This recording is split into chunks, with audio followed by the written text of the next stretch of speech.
Right. Welcome back, fairy dogs. Um, I figured now would be as good a time as any to do a in the bag. And the way I wanted to do this video was share with you what I'm throwing and bagging right now, and maybe give a small story about each of the discs that I have in the bag. And then also, I thought it'd be fun to do a past in the bag. So, what was I throwing kind of right around slash right before I came to South Dakota a couple years ago, and yeah, we'll just get right into it. But right now, I am using this bag I got, oh, probably 4 or 5 years ago when I was still in Kansas, at Ducks Flying Discs in Wichita. Go check them out if you're ever in Wichita, Kansas. But it's like a little DD shoulder slash soldier bag. Anyways, you can buy these little quad shock looking straps for it, and it just kind of has easy access to discs here. A couple putter spots up front, but yeah. First over there, I guess we'll start with the putters. Um, I went back to Judges. I went and played DDO earlier this May, and was really committed to the putting with bangers, but just wasn't doing very well. I did a lot of three putts, and I was like, I gotta get that out of my mind. So I went back to the Judges. I picked these up at DDO. They had a warehouse sale going on where you could buy putter plastic things for $4 each. So love me my Judges. Next, I have this Zone OS in Jawbreaker plastic that I got from Devin, and I already have like two aces on it. So it's been doing a lot of work, and it's great for just approaches that you want to fall out of the sky or just that you can trust. You can even throw some really trusted flex lines with that. But along with the Judges, I have a couple of old oldies but goodies, and these kind of almost belong in the old bag, to be honest. But we have this Judges that I have had pretty much ever since I started playing disc golf. One of my family members got me a starter set back in, say, 2015 or 2016. No, it would have been before that. It might have been like 2014. Um, Anyways, this was the original Prime Judge, one of those DD starter packs as a Christmas present. And I mean, you can just tell it is beat to junk. There's almost no bead left on this thing. It's still there, but it's very small. But yeah, I love it. It goes straight, it turns a little bit. Um, First ace was with this disc, so a lot of history with this. And whenever I would use this shoulder bag, one of my friends in Emporia, Dre, he got me this squeaky disc because it represented my bag, and every time I'd walk, it'd squeak a little bit with the plastic hinges and whatnot. So thanks for this, Dre. Still in the bag, still going strong. Sorry about that. My camera kind of got full on storage. So change the SD card, we should be good to go for the rest of this video. But I think I was just going through the mid ranges. Like I said, Verdict, EMAC Truth, EMAC Truth plus GT. Then lastly, I just kind of put this one back in the bag. It is a culprit that I got.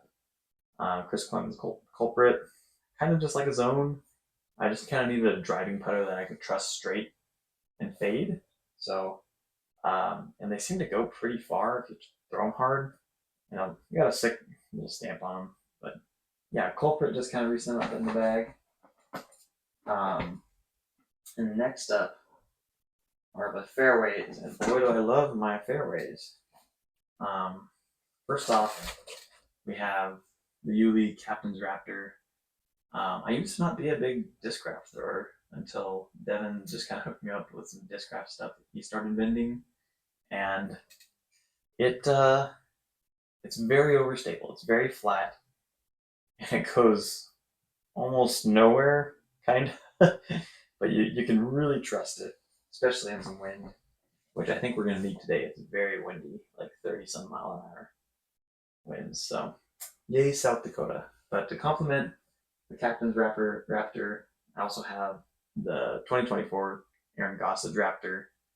The plastic that they gave these 2024 runs is super cool. It's Z Flex Jawbreaker, which just looks amazing, but also throws really well. This thing, you can trust forehand backhand, but it has a lot more glide than you'd think. And it's the first kind of like stable 9-speed I felt like I can really push. It's always going to fade, but I can still trust it. So really good disc, the Aaron Gossage 2024 Raptors.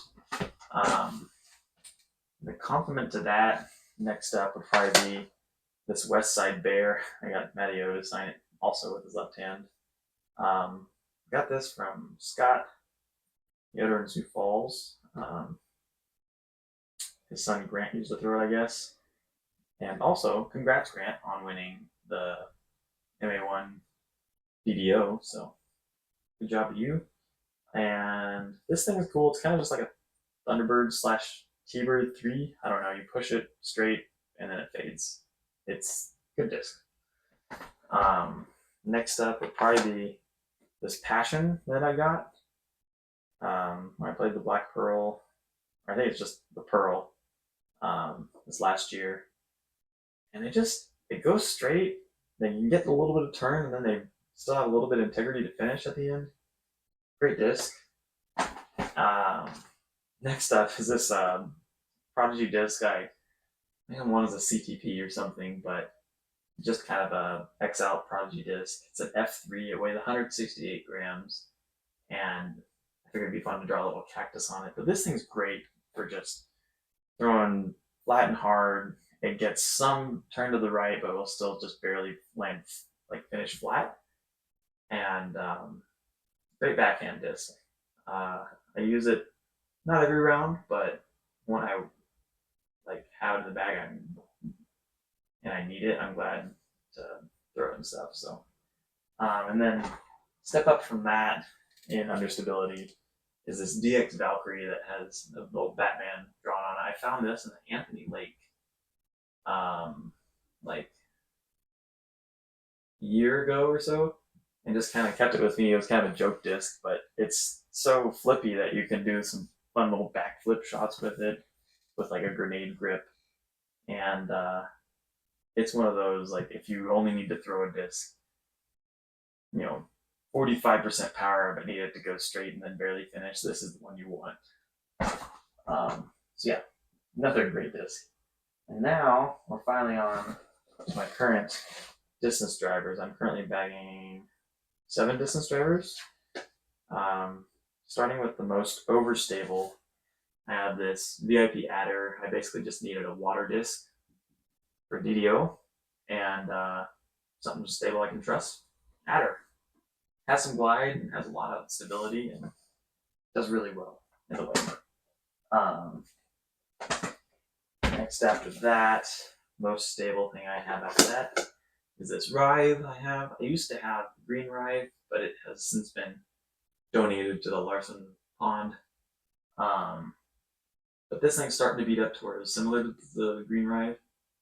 And yeah, just a nice stable disc. It still can hold some flex lines, so it still has some integrity there. And then after that, this Lucid X Trespass that I got from one of my friends in Emporia. Said I could try it out, and I really liked it, so I put it kind of straight in the back. So thanks, Trevor. And it's mostly stable. You can forehand it, backhand it. It doesn't turn too much, but it pretty much fades every time. After that, another 2024 Valerie Mondahano Scorch that Devin hooked me up with. These things are awesome. Like, it's almost like a new Wraith. If you buy a new Wraith, you can forehand and backhand them. Like, these are much more stable than I would have anticipated, and they have just amazing glide. I mean, all the scorches will just glide for days. And we'll get to some other scorches, but they're originally inspired by this. Put this in the bag, early spring, and it has not left. It is a great disc. From there, I've got this scorch that was a lake disc. Called the guy, he didn't want it. It has a really sick dye on it. But yeah, it is it's just a little less stable. It's an ESP scorch, a little less stable than that Valerie Montejano 2024 scorch. This thing kind of just goes straight, gets a little bit of turn, and comes back. It's pretty awesome. And then the last two, I got this as my bomber scorch. Has quite a bit of turn. It's just normal Z scorch. You hit it hard flat and it goes to the right. It's great for tailwinds, and then just barely finishes at the end. I use this whenever I want to throw anything over 400 feet, just because the glide on these, like I said, these scorches is just phenomenal. And then last but very not least, probably one of my favorite discs in the bag is this Latitude 64 Orbit Bolt. They came out with these, the 10-year anniversary of the Bolt. And dude, this thing, it's so flippy, but if you know me and my disc golf game, I love the flip. Like, this is definitely my farthest flying driver. It's so flippy. You get a tailwind with this thing. I normally can't throw most things over 400, but for some reason, this thing in a tailwind, like, just blows past 400 every single time. Like 450, 480 relatively regularly. And ironically, my longest shot that I have right now is a tailwind, right left kind of. You pop this thing on a forehand and you pop it high, like hard on hyzer, flips, and it just goes. I mean, yeah, farthest throws for sure. Hyzer flip forehands with the Bolt. Next, backhands, Hyzer flips with the Bolt, but like this thing bumps. And that's pretty much all I got in the bag. I got one of these little retrievers that I've had to repair with some JB Weld. So shout out to JB Weld for being awesome. Got a couple of different attachments for that. Got bug net, rangefinder, Sharpie. Oh, hockey puck. Highly recommend a hockey puck if you never keep anything in your bag to like throw at discs and trees. That might be too far for the retriever. Had a hockey puck in the bag. And then a little chalk bag in case you need some grip. But I think pretty much it. Let's see what I have over here. We've got a PDJ mini, and then also this little glass mini I got down at DDO this May. And that's pretty much it for in the bag currently. I was using a lot larger bag that I bought at DDO, but I've just been finding that I don't need that many discs for league nights and stuff, so I've just been rocking this one. But yeah, and then we'll move right on into what kind of my older vintage discs that I used to use were.